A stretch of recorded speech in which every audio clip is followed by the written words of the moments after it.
and welcome in or welcome back. It's a MonkieMar.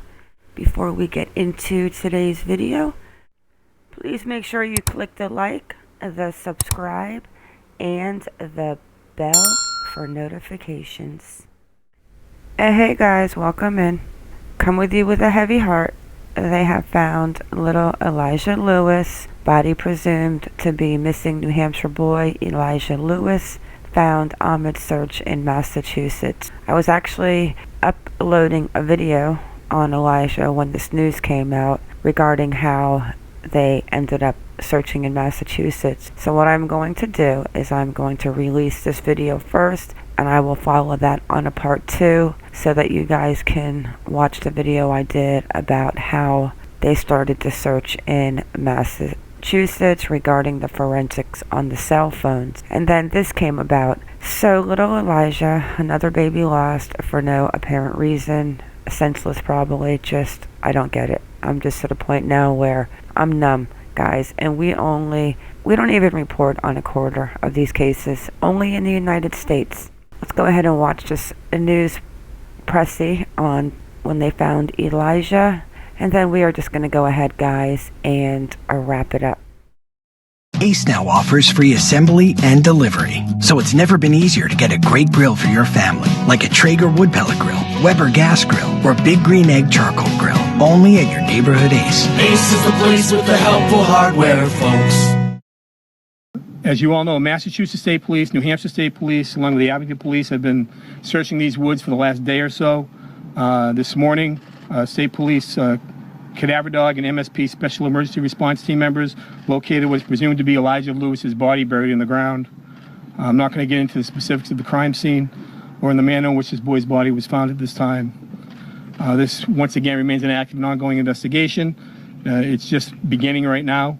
We're going to turn our efforts to getting justice for this little boy, and I'm not going to say anything at this point that might jeopardize justice for Eli. I commend all the investigators, all the troopers, all the officers from New Hampshire, from Massachusetts, Rhode Island. The joint work together was really tremendous. They worked really hard to find this little boy until they did find him. On Thursday, our office had been contacted about credible information that led to this wooded area off of Chestnut Street. Colonel Mason sent many assets here to this scene, and we're very grateful for that effort to make sure that we could find this little boy. The Office of the Chief Medical Examiner arrived on scene a little while back, and they've left the scene since then. The crime scene services are still processing the scene. The medical examiner will make a determination as to the exact manner and cause of death of Eli. At this point, no one has been charged with this matter.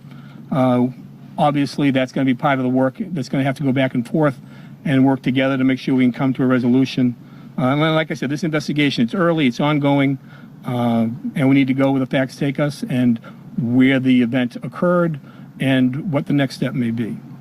Obviously, a little boy is gone.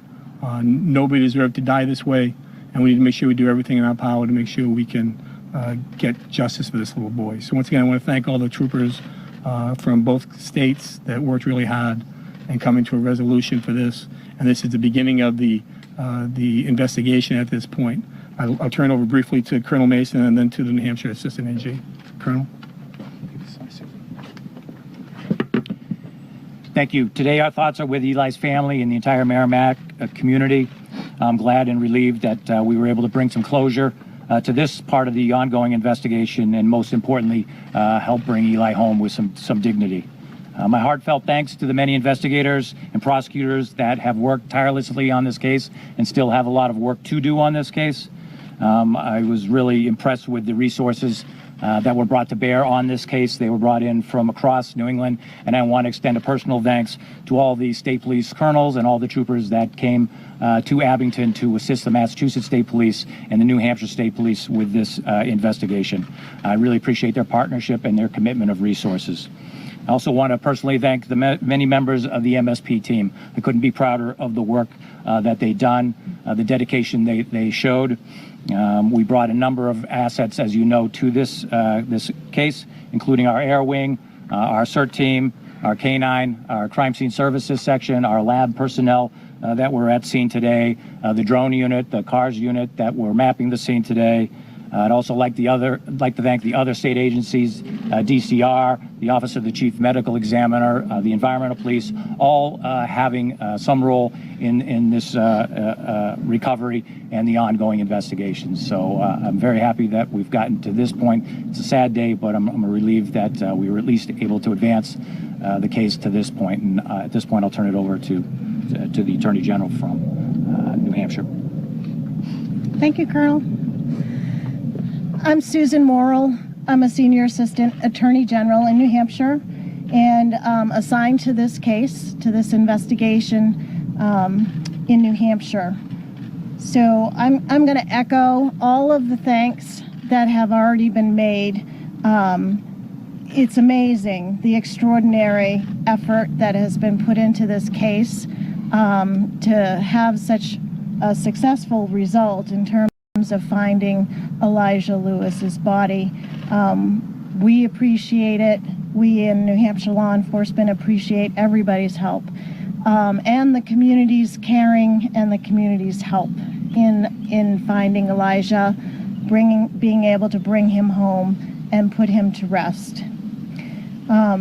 As you know, this case is related to charges that were brought against Danielle Dauphiné and Joseph Staff earlier this week in New Hampshire for child endangerment and witness tampering. Going forward, what will happen is an autopsy will be performed tomorrow here in Massachusetts at the Chief Medical Examiner's office. And once we have a determination of cause and manner of death, we'll be examining all of our facts that we've gathered in the investigation and determining what, if any, further charges will be brought.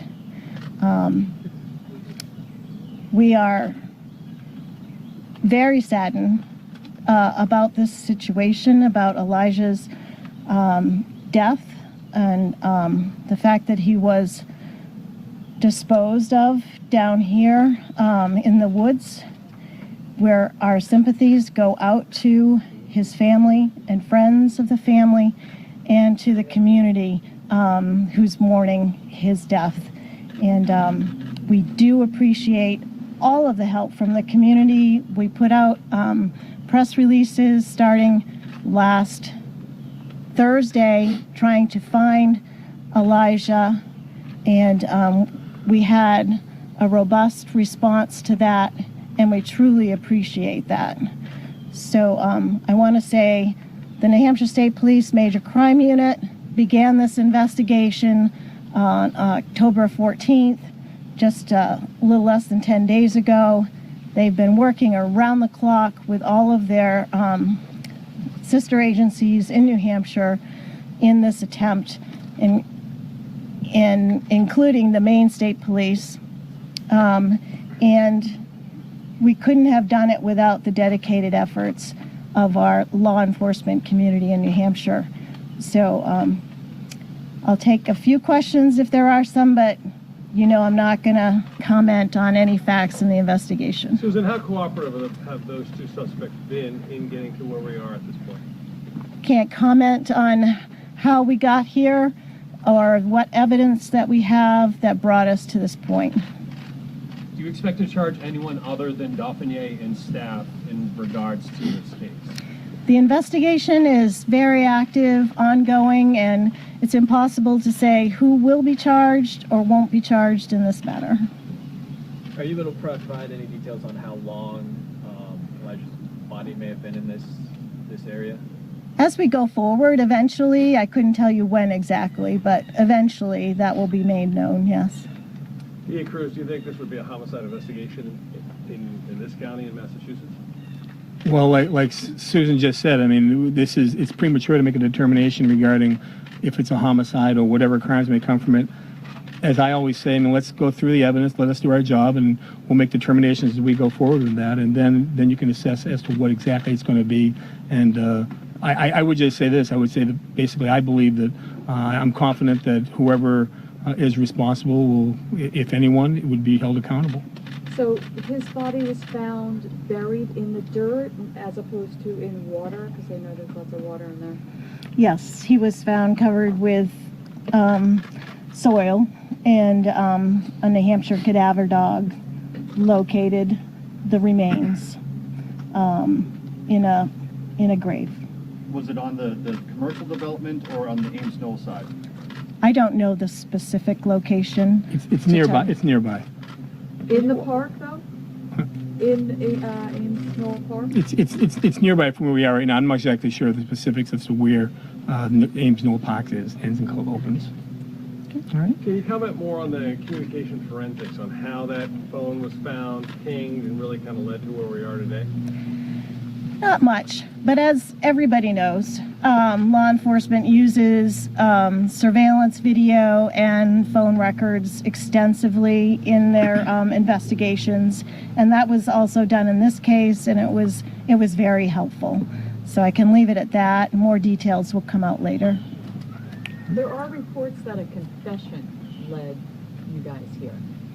We cannot comment on any information people have provided us, whether they have or they have not.